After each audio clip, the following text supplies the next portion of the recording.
Understanding the technology that powers the money is essential. Knowing the business drivers that inspire how the money is made is crucial. Bridging the gap between the mind of the technologist and the mind of the business is monumental. That is what TBF is all about. Let's start this never-ending conversation. It's time.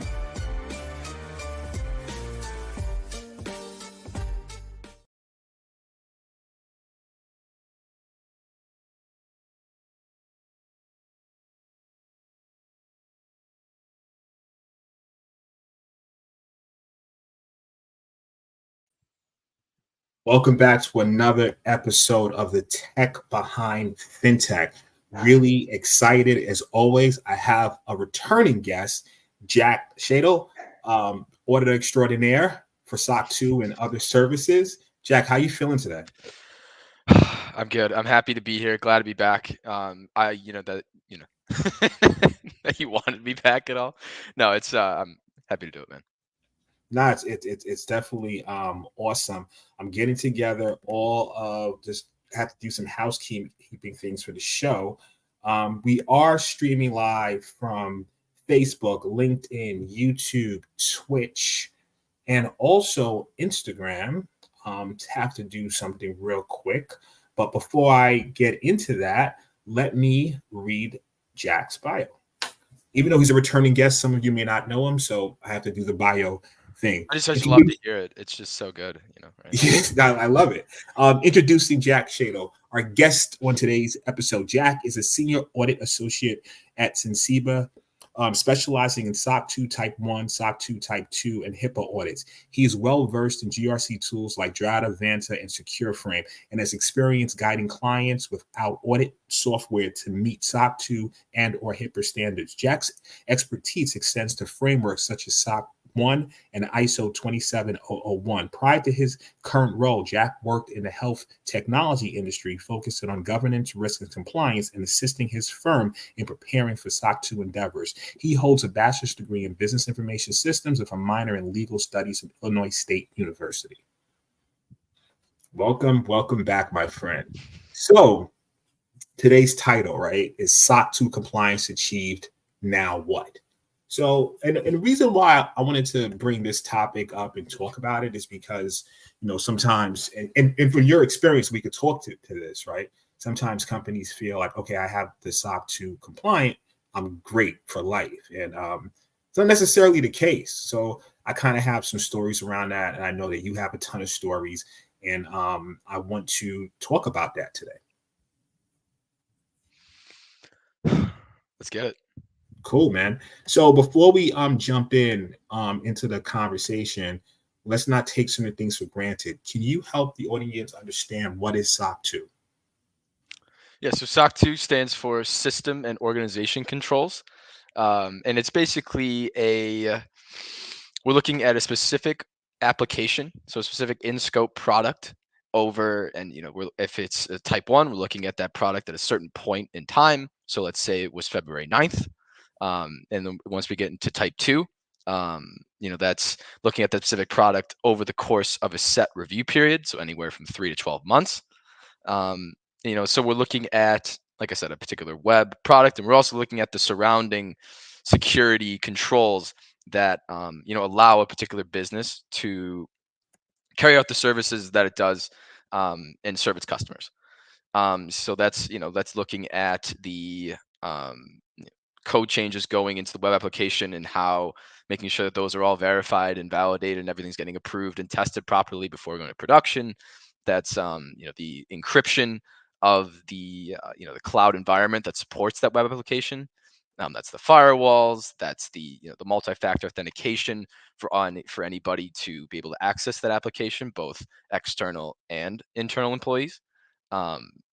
That's making sure that they're hiring competent people. So making sure that background checks are done for all new hires, making sure everybody reads policies. It's really just the surrounding control environment, the security of the application, and ensuring that people are doing what they say they do, and they're continually providing good service to their customers. I think that's like a really important point that you mentioned, right? So it's not just one aspect of the product, but you also mentioned onboarding and offboarding. And I Right. think sometimes that gets lost in the mix, right? Right. Not to mention access review and who has access to Yep. the systems. And, you know, some people miss why onboarding is and really offboarding is so important is because you see situations where former contractors or employees still have access to Yep. these systems. So I know that's obviously something that you could be. I know. I was actually talking to somebody about that yesterday, and they went, you know, if this is really just limited to the web application, why do we care about, you know, who, if we got background checks for the people? I'm like, well, you got to make sure that you're getting good people in there to be able to support that service. And, you know, so there's, you know, tenfold components that, you know, are all folded in and all have a particular function, you know, whether that's what you just brought up, whether that's disgruntled employees or whether that's, you know, if somebody who got hired 2 years ago still manages to have access to that application, could do, it's all part of that equation, and it's all part of the things that we're looking at. Just random question. Obviously, you know, I know certain things are bounded by confidentiality, so we're not going to talk about companies specifically. What's the longest period of time you saw a former employee have access to systems? Like 6 months, a year? What's the longest? Have you ever discovered Yeah. when you're out of curiosity? I think I did see a year once where somebody had been offboarded, and it was to, like, you know, I think it was still the version control app. It was bad. Wow. See, and that's like people take for granted. I do, you know, videos on cybersecurity and stuff, and I'm gonna have a video dropping today about that. I want to get into so people understand the importance of SOC2 before we get into it. You know, after I know that the show last year we did was like, okay, how do you get here? Now that you're here, we're going to talk about some things that you're going to do afterwards and some things that people overlook. But I love stats, so it's a couple that I have, right? Research by the Global Association of Risk Professionals shows that the cost of maintaining compliance, including SOC 2 Type 2, is substantially lower than the cost associated with non-compliance, which can include fines, remediation costs, and loss of business, averaging a difference of up to 2.71 million. Another one, impact on customer trust. A survey by Deloitte found that over 80% of consumers are more likely to do business with companies that can demonstrate compliance with recognized standards like SOC 2 Type 2, highlighting its importance in building customer trust and loyalty. Another one, another stat that was interesting is according to the AICPA, American Institute of CPAs, the demand for SOC 2 reports have significantly increased year over year, reflecting the growing emphasis on cybersecurity and data privacy among businesses and their clients. So another stat that I found very interesting that I want to read off. You know, I love stats, man. It's like I always find stats to be cool. I mean, you know, people can look at stats different ways, but I always found it to be cool. Implementing SOC 2 compliance measures can lead to a 30% improvement in operational efficiency due to streamlined processes and better risk management practices.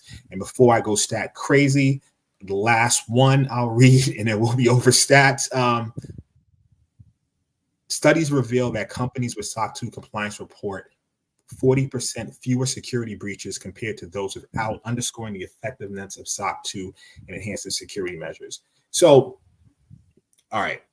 On average, right, we talked about, you know, the SOC 2 type 1, which is a point in time. Looking at SOC 2 type 2, on average, how long does that take? Like to do the engagement? Is that your question? Well, you know, because I know, you know, obviously we have the 3-month minimum period I was referring to that, you know, you could do the point in time and you have to wait at least 3-month monitoring period for a turnaround. So that's like a 3 to 4 month monitoring period. That's what I meant. So now we move forward, right? The company went through the necessary hurdles to get SOC 2. Yeah. What's the next step after that? Well, with a lot of our clients, after they've, you know, people start with us, they come to us for a type 1, and then they kind of quickly follow with a type 2 to take advantage of all that compliance that they've built up. And we typically see 3 months at the start. And then you know, that kind of sets the path to a number of different things. That could be We see people who do, kind of wait a full calendar year and do 3 months again. We see people go into 6 months. We see people go into the full 12-month review period, which is, something that I've seen at your former company. So it's all about what the compliance expectations are for that firm. Is SOC 2 it's pretty well known here in the US, but it's starting to gain traction globally. So, are you serving customers just in the US? Are you serving customers internationally? Is there kind of what other compliance frameworks on your horizon? Are you working with credit card data? Do you need to go and get something like PCI? Are you in the healthcare space? Does HIPAA apply to you? Are your clients asking you for anything else? So like maybe if you're in the financial space, maybe maybe it's time to go and get a SOC 1. So it's all about these different, kind of growing your compliance palette and seeing what clients are interested in. And kind of furthermore on the SOC 2 part, it's all about what trust service criteria are in scope for that engagement. That's the operating effectiveness of all of those controls that are in scope. And so maybe okay, I'll just back up slightly. So all the trust service criteria are security, availability, confidentiality, processing integrity, and privacy. And sometimes people will start with us and say, hey, we just want to get security. And then maybe in subsequent engagements, we'll go confidentiality and availability. Maybe there's changes in the business over time where they start storing customer data. And now maybe that's a position where they want to have privacy in scope. So it's all these different pieces of, what services are you doing? What are clients interested in? And, what do you feel comfortable committing to? And one of the things that I find interesting in terms of like looking at the monitoring period, like during, I've seen at times during due diligence process and working with potential partners or customers, they ask questions about that monitoring period. Some are saying, okay, you know what, 3 months, that's fine. Then one of the strategies that I've used with certain clients is, okay, we do 3 months, but we're also doing continuous monitoring throughout the year. So it's not like we're looking at it from a checkbox perspective. We're really adding this to our practice, and then we're showing you exactly how we are monitoring and taking care of our security infrastructure and so forth. Absolutely. I'm interested, right, from your experience in looking at the other side, the strategy play from going from 3 months to 6 months and 12 months. Like I have my own ideas and concepts. Obviously, I want to ask you your opinion. I'll share mine of how that process works in terms of jumping from 3 months to 6 months for the subsequent SOC 2 approvals. Right. So the difference between 3 and 12 months on paper is not much. It's just how much longer is that window of time that the auditors are going to be able to audit stuff during fieldwork. And actually, I like to tell my clients that it's sometimes it can make completing all of the different compliance activities a little bit easier because you don't have to jam everything in a 3-month window. So you can let your user access review, if you're comfortable doing that like in July every year, then you can let that unfold at a little more natural pace. You can disaster recovery exercise, all these other annual tasks, subservice provider compliance reviews, risk assessments. It actually gives you a little bit more leeway to complete those activities. But obviously, what does happen there is that's just more things that are auditable. So that's more new hires, usually. That's more code changes. That's a longer window to look at security and privacy incidents.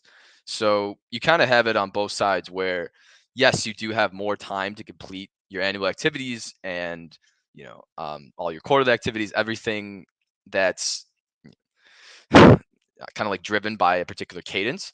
But, there are, more things that are coming potentially into scope. So it's all about, if you've demonstrated that over 3 months, then usually you won't have a problem going to 12, but it is always just something to think about.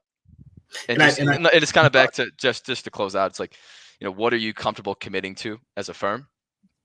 And that's kind of where the relationship with the audit firm comes in handy, where we can have monthly check-ins with you.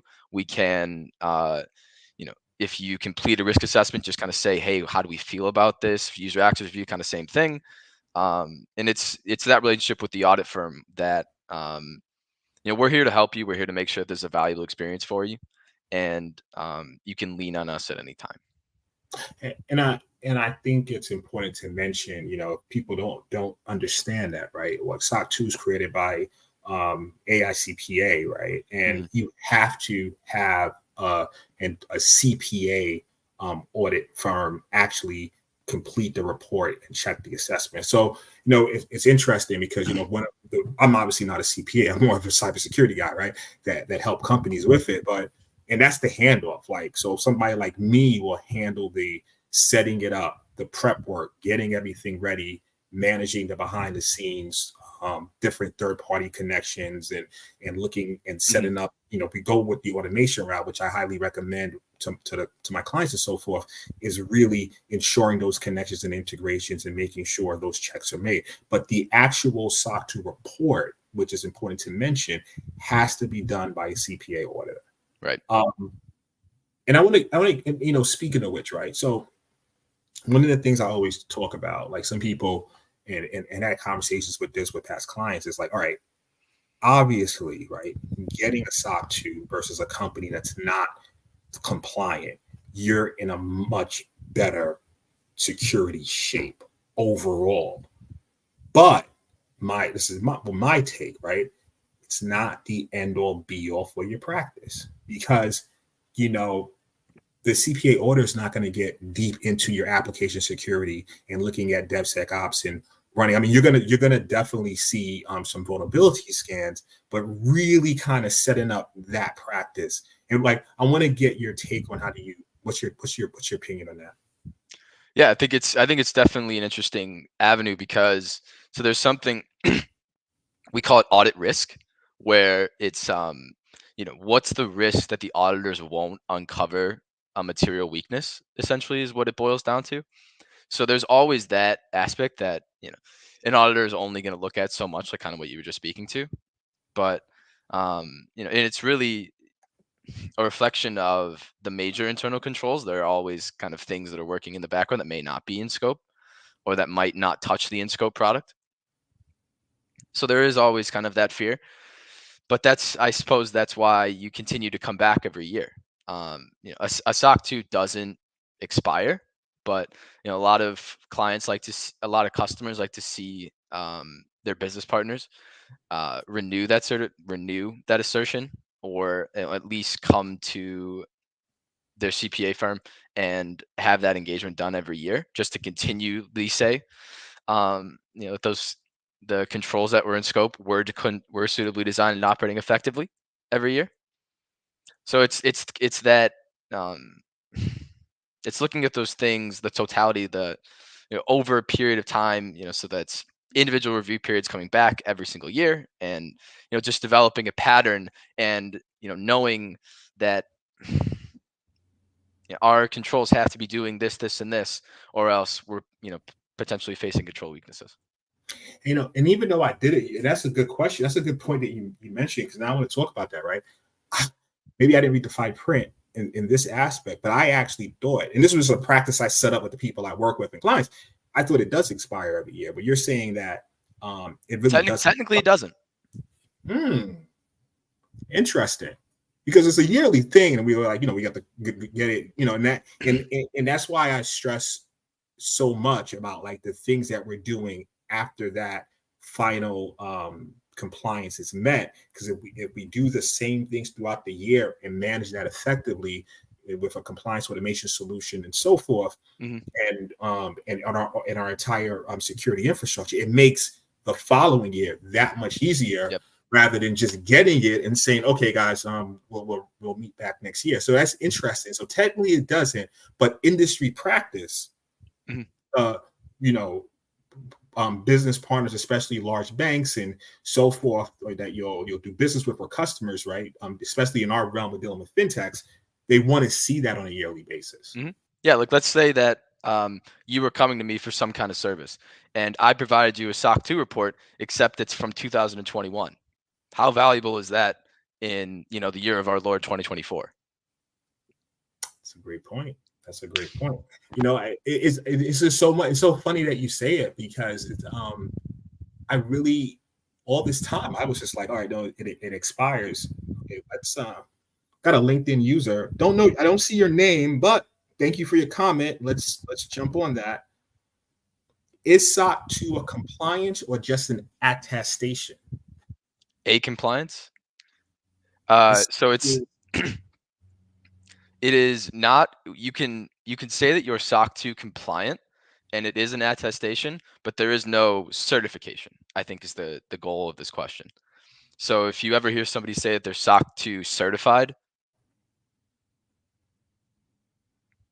it's not exactly right. It's interesting because in like cybersecurity, we're so used to certifications, and from an individual perspective, right? I have this cert, I have that cert, I have this CIS, whatever.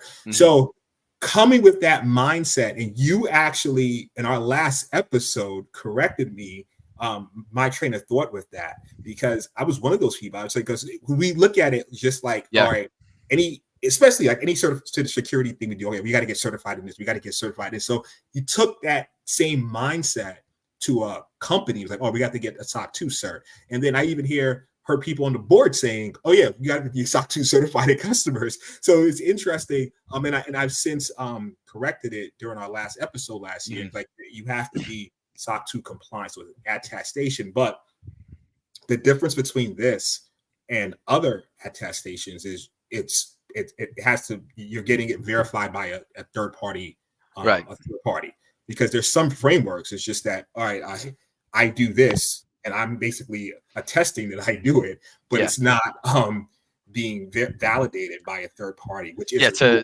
put it all together, right? It's a attestation on the SOC 2 framework for the in-scope controls as determined by the firm being audited. Does that sound clean? Wait, and then adding done by a third party audit firm. Yes. Because it's an attestation, were those controls suitably designed and operating effectively as of a review date or set review period? Yeah, See, but you're not checking the box off yourself. You have to have third party. Some people, dude, I think we got it now. Yeah, some people do that. So that's good. Thank you very much for your question, LinkedIn user. Definitely appreciate it. So in thinking through everything, which I like the way this conversation is going, right? So we have those periods in which is the 3, 6, 12 months, year over year, you see companies expanding their time period, and also their monitoring period. We did touch base on, it's definitely from a security perspective, not the end all be all. There's certain other things from looking at your security posture that you have to strengthen up, especially if you're dealing with applications and so forth. What are some tips and tricks that you can provide to people once they get the SOC 2, things to look out for, things not to do, and so forth? Could you give me a little bit more there? Like, we spent all this time and working towards our SOC 2 becoming compliant. We worked with Jack, great auditing team, and so forth. All right, we're done now. But coming in, how can they avoid dropping the ball for their next run? Okay, that's actually it's an interesting point that you bring up, because I'm kind of dealing with somebody like this at the moment, where we've worked with this particular client for I think 3 years now. And we kind of noticed that, the first time they were with us in their risk assessment in particular, they came to us and they had like one new risk item in there. And then the second year, I think it was one new risk item in there. And, now here we are year 3 that we're doing these engagements. And now they present the risk assessment to us and they're saying, we don't have any new risk items to share right now. And it's one of those where you can't there's never zero risk. There's always something that's impacting your organization. So whether it's the industry that you're in, whether it's the third parties that you work with, whether it's the data you hold, there's always something that is risky to your organization that you want to bring down over time. Whether that's through risk treatment activities, if that's through mitigating, accepting, avoiding, or transferring the risk. There's always something that can be done. And so, to your question there, it may have been, this is an example where the client probably could have had better practices coming in, and maybe that's on the audit firm to say, kind of stress that. But it's an unfortunate situation where a client who's coming to us year over year, there was some processes that weren't fully formed, and so that's outside of SOC 2. That's just kind of what, for risk assessment in particular, what are the things that are facing your organization right now? What are the things on your radar that you're deeming risky? And what are you prepared to do to bring down that risk over time? And so that's not just a SOC 2 thing. That is a risk assessment. That's a risk management. That's a company-wide thing that just happens to appear in your SOC 2 that you better be sure is well defined and that you can use to actually improve your organization over time. This is great, right? Because now that leads into the development of a risk register, right? And basically listing all of your risk. Like having zero risk is totally it just can't happen. There's always going to be something. It's always going to be, that's a great point. And I think the tip is establish a risk register early, right? And list out I was literally just having this conversation with a client. I was saying, they were saying, we're looking at, we were talking about ML and things like that. And, but this is not, I said, listen, it's not about whether it's unencrypted or something like that. That's not the point. The point is, let's list all of our risk, right? It's the punch that you don't see that knocks you out. I use fighting analogies a lot, by the way, just throw that out there. So and I think and I love that tip. And I think, what, in looking at now, that's me putting on the consultant hat and so forth. Now putting on the internal hat, I can see a company not wanting to list their risk because they just want to get through the audit quick as possible. They don't want to alert you to potential issues that they're not thinking of, or they might not be currently have an action plan in place to mitigate that risk or transfer that risk. Is just there. So I want to continue on this thread, but I like to give questions from the audience first dibs, but let's circle back. So we do have a question from the audience, right? This is from Instagram, Kevin Lamb. Sorry, not familiar with the space. How are controls defined as being in scope? Do different CPA agencies have different views of what is in scope? So the firm being audited is, responsible for two things. They're responsible for what is the in-scope application that we're going to look at. So what is it? Your web application? Is it your general platform? What are we exactly auditing? And then they're also responsible for determining what the scope is going to be. And like I said earlier in SOC 2, the scope can be any one. It has to be at least one. So it has to be at least security in there. And it can be any one of those 5 things: security, availability, confidentiality, process integrity, and privacy. And for most of our clients at Sensiba, we they are using readiness platforms such as Vanta, Drata, SecureFrame, Tugboat Logic, and what they can do is those readiness platforms, they have a base set of template controls that, if the client elects to use those, if you have security, availability, confidentiality in scope, then we can deploy those base set of controls and assess you against those. But there are situations where those base set of controls don't apply to everybody, and we need to get custom controls, and that's a matter of looking into policies, procedures that the firm being audited has, what the internal controls are, and just what are the best ways to ensure that this firm is doing what it's saying it's doing, and what are the best ways to you know ensure that the firm is adequately supporting its web application and it's the supporting control environment around that.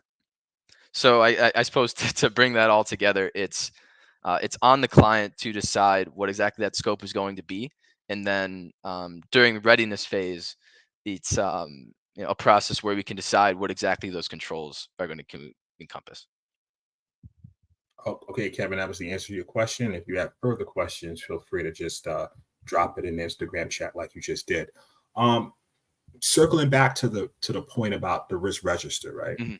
So I can see internally companies saying, you know what, we don't want to outline all these risks because it could impact us getting our SOC2 complete. Mm-hmm. From that perspective, what can you say to a company that has that thought process? Well, so a risk assessment is, for most firms, an annual activity. And so sometimes what happens there is they see annual and, hey, we did a risk assessment one time during the year and we're good. We did our SOC2 due diligence. And, for the purposes of the engagement, that's great. But, in terms of making risk management a valuable practice for the firm as a whole, for me, it's not enough just to look at things once a year. And I think that's where you're going with the risk register perspective, in that, it's more of a living, breathing document that evolves throughout the entire year. And, in the best risk assessments, risk treatment plans have a finite deadline.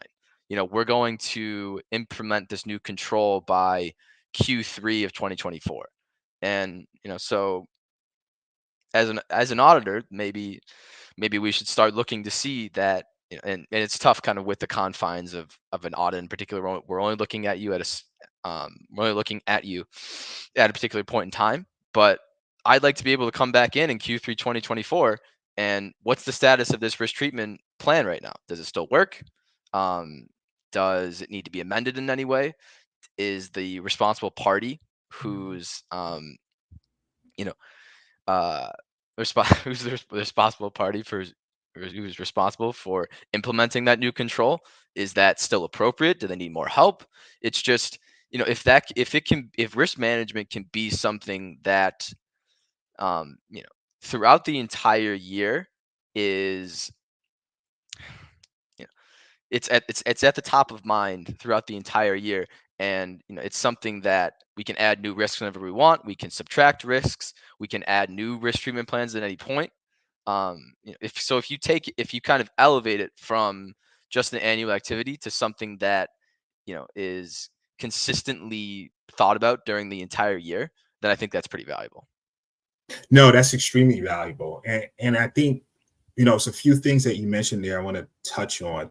One, I like the idea of the living, breathing document, which, document being digital, whatever that is, you people will understand what we meant. And I like the idea of building it into your practice, because that's something sometimes with certain clients we don't see. But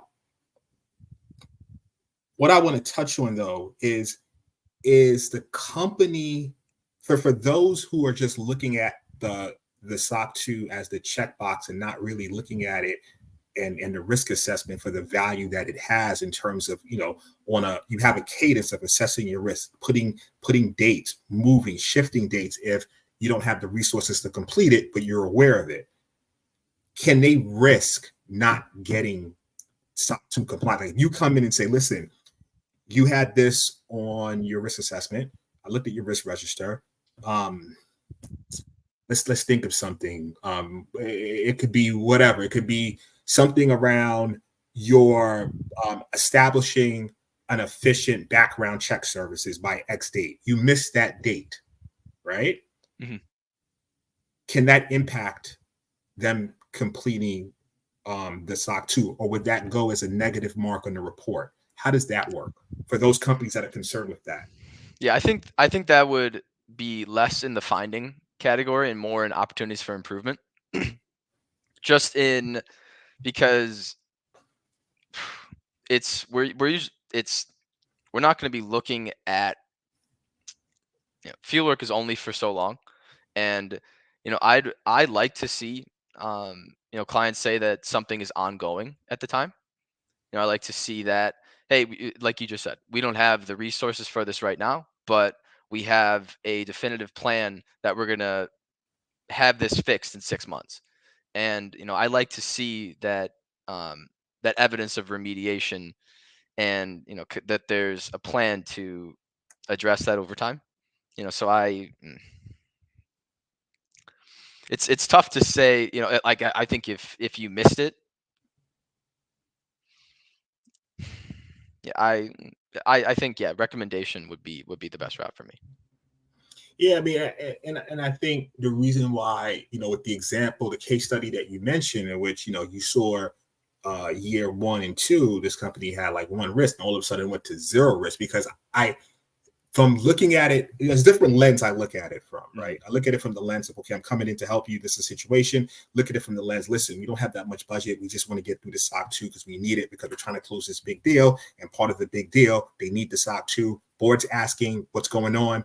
And so, but then, and I'm looking at it from the tool aspect of saying, you know what, you're not maximizing everything you're paying for in terms of the prep work, in terms of the audit, by not really setting a cadence for your risk assessment, not really being as open as possible, because it's just making you more secure. So let's say now, in that example, you had that you're going to complete X by November 2023. You're in the process of doing audit now. That thing is still ongoing. Look, we shifted it to ongoing. We didn't make that deadline.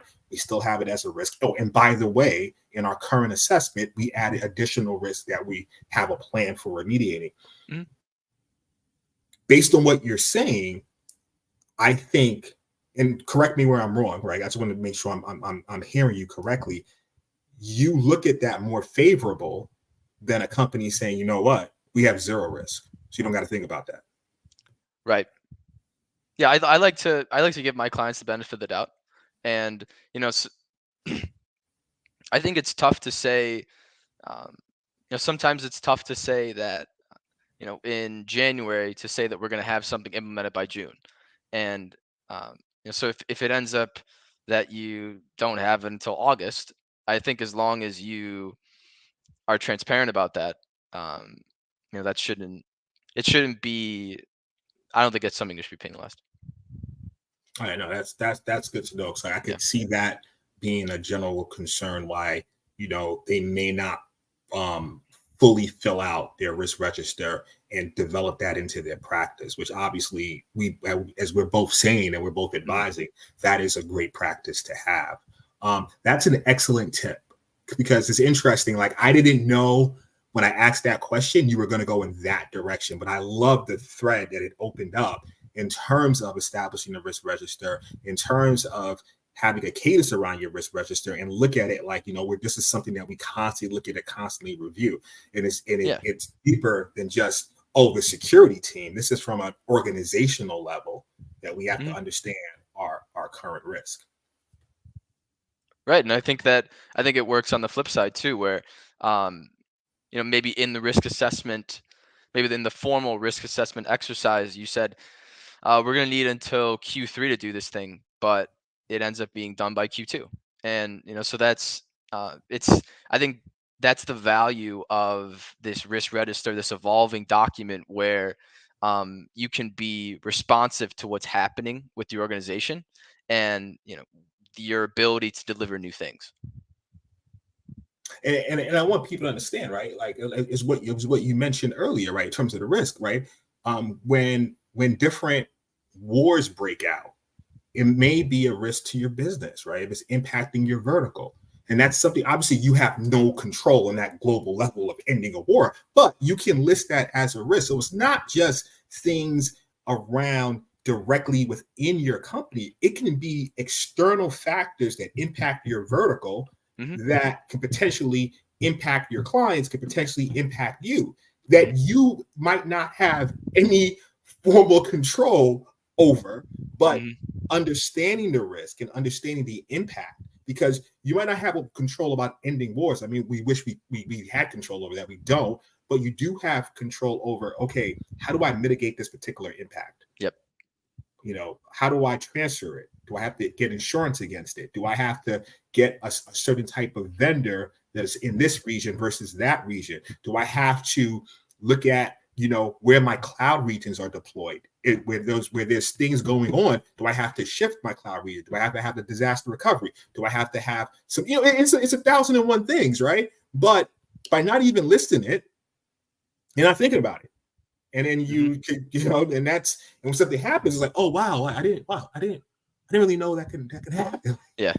So, yeah, and to maybe just like to go further on this point is, if so multi-factor authentication is something that it's industry best practice in the cybersecurity space, and it's actually something that it's one of the controls that does get called out specifically in SOC2 standard.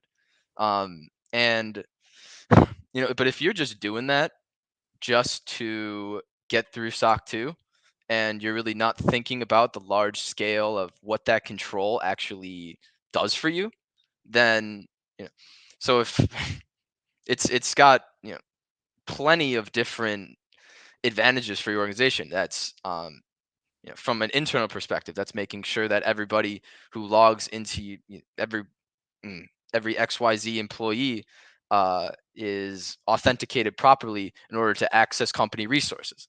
Maybe on the external side, that's making sure that everybody who is interacting with the web application is authenticated and has the right privileges and is able to, is authorized to work within to work with web application. So it's about taking things that are part of the SOC 2 standard and folding them into the entire company. And how can we continue to elevate the organization at all times, which I think is what you were speaking to earlier.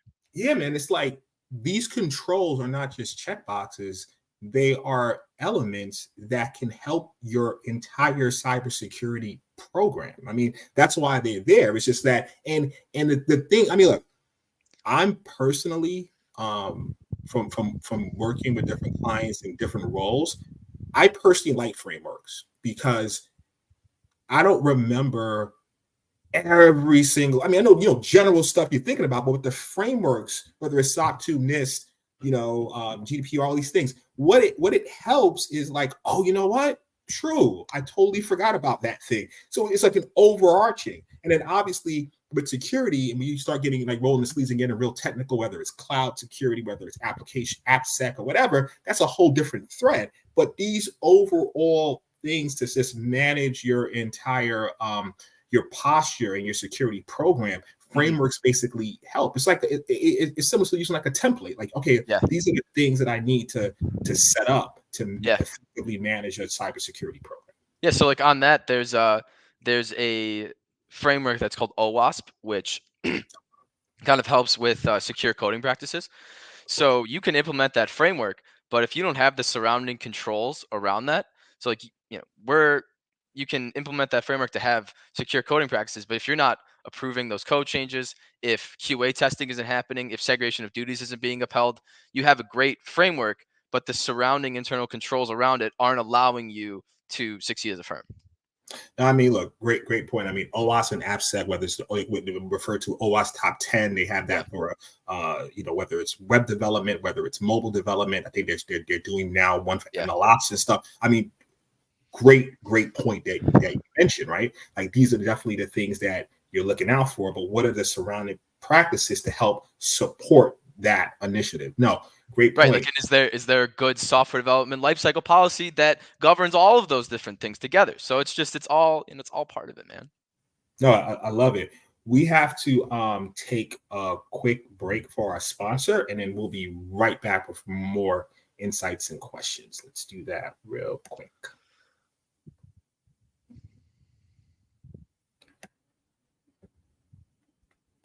Are you an emerging fintech with a limited budget seeking more sales and partners?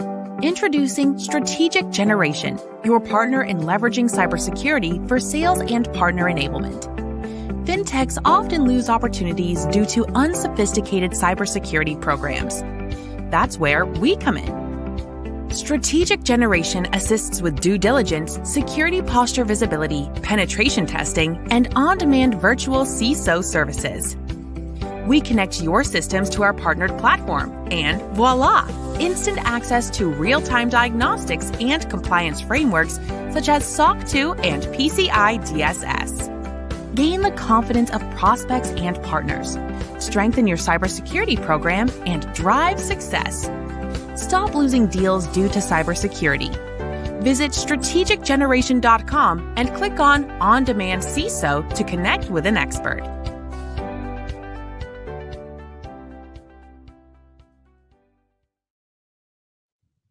Yeah, like I really, it's so funny because we obviously in this show, I think you're 162. Yeah, I think you were episode 122, and now you're coming back at 162. So 40 episodes later, right? Pretty cool. We talk about so many different topics. You know, when we have these shows on cybersecurity, that's obviously near and dear to my heart. I mean, anyone can go on my LinkedIn page and look at my background. So, but I really do, because it's interesting. Like I judge it by the comments sometimes. It's like some people ask certain questions, other people after the show, depending on the platform, they're like, wow, like I didn't even know what SOC2 was until we explained it. So I find it pretty cool and fascinating for obvious reasons. So I any other tips that you want to mention? Because the risk register, that was a really good bonus one, man. Like I thought you were going to go. I didn't know where you were going to go, but the fact that you went there, we really dived into it. I think that could help a lot of organizations out. Right. Another one I like is, so part of the security criteria of SOC 2 is, so we're looking at a subservice provider compliance review.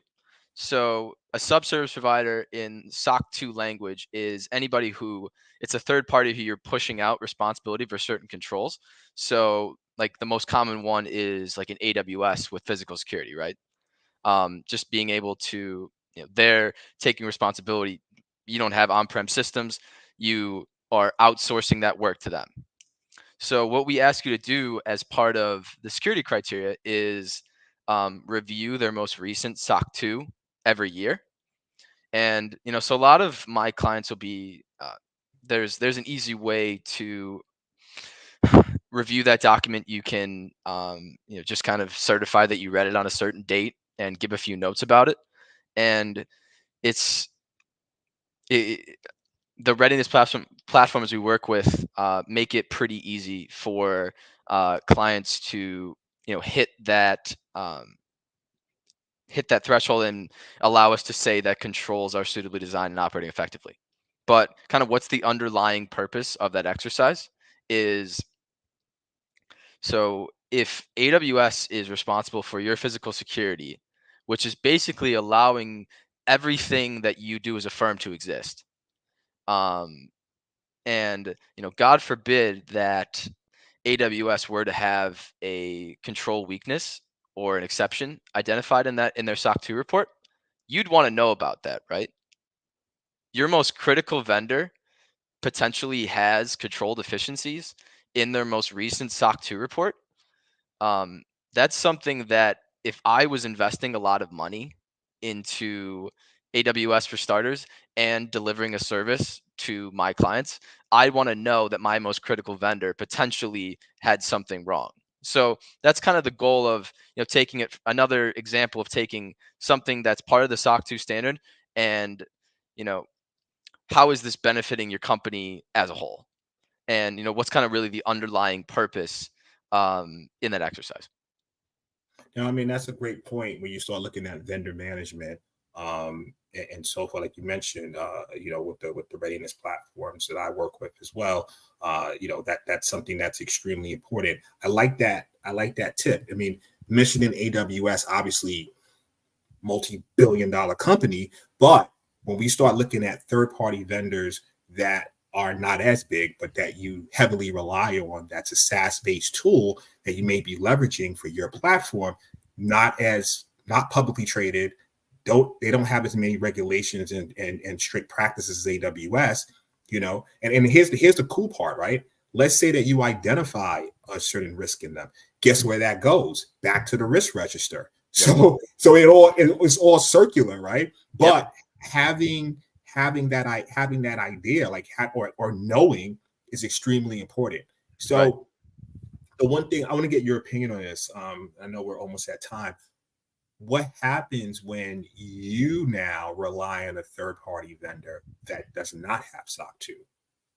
That's not. Yeah. SOC 2. That's just you have to find a different attestation to cling on to. So whether that's maybe ISO 27001, whether that's maybe you get something on the financial side, like you go and get like a Sarbanes-Oxley or something. I mean, which maybe that's not the best example because that's not a security audit anymore. But kind of find something that allows you to trust that vendor and trust that they're saying what they say they do. Yeah. So there's plenty of different cybersecurity audits out there that you can get, and maybe sometimes you just send security questionnaires or you get on the phone with them and you talk and just have a conversation and say, how can you prove to me? How can I trust your reputation? And one of the things when a client, I remember, we struggled so hard. Well, I mean, struggle is a relative term, but we went through something and we eventually got SOC 2. And then once we got that, and then we're bringing on new vendors, I'm like, whoa, if these people don't have it, we're going to go we're comparing two vendors right now. They don't have, one has it, one doesn't, but maybe the feature set and the one that doesn't, you like it. I'm like, talking to the CTO or the people in charge, like, listen, we might have to sacrifice some of that to get the SOC 2, because now that we're compliant, it just looks more favorable that we also deal with critical vendors that also are compliant. Right. To tie this whole conversation together, SOC 2 type 1 and type 2 compliance is that's a badge that you can put on your organization and say, you can trust us. Like, give us your business. We have this certification. Certification. I just did it. We have this assertion. We'll distribute it to you under NDA, and you can trust us with your business. That's our reputation. We paid the money. We have the controls in place, and we're ready to serve you. So it's all about that reputation builder. You know what? I think that's a great way to close out. What I usually do for my guest, Jack, I started a few episodes ago. I'm going to give you the floor to talk about whatever you want, promote whatever you want, and I'm going to give you the floor to do that. Sure. No.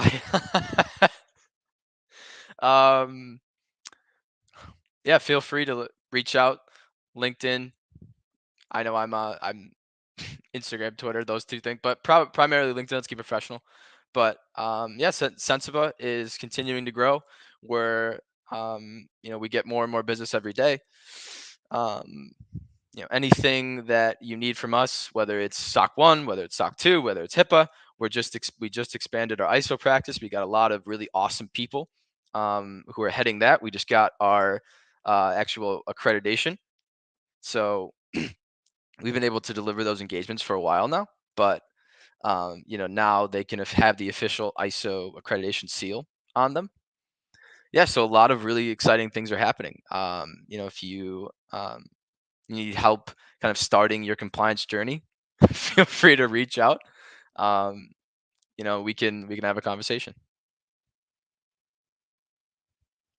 Cool, Jack. Look, as always, really appreciate your time and stopping through and the conversation. I always love our conversations because it gives me a chance on this show to talk about cybersecurity, and it's one of my favorite topics to talk about. As always, you can catch us every Friday, 12 p.m. Eastern Standard Time. I want to thank everyone who dropped a comment. I want to thank those who are just watching it, who even didn't drop a comment but watched it. I want to thank the people who will watch this in a year from now and be like, oh, wow, how did I miss this? And then you're going to go back and watch all the 100 other episodes I have. So I want to thank you in advance. Once again, you can find us every Friday, 12 p.m. Eastern Standard Time, same channel on LinkedIn, Facebook, YouTube, and Twitch. You can find us at Tech Behind FinTech. We're starting an email newsletter soon, so be sure to go to the website, Tech Behind FinTech, and register. Once again, thank you very much. And on that note, have a spectacular weekend. Cheers.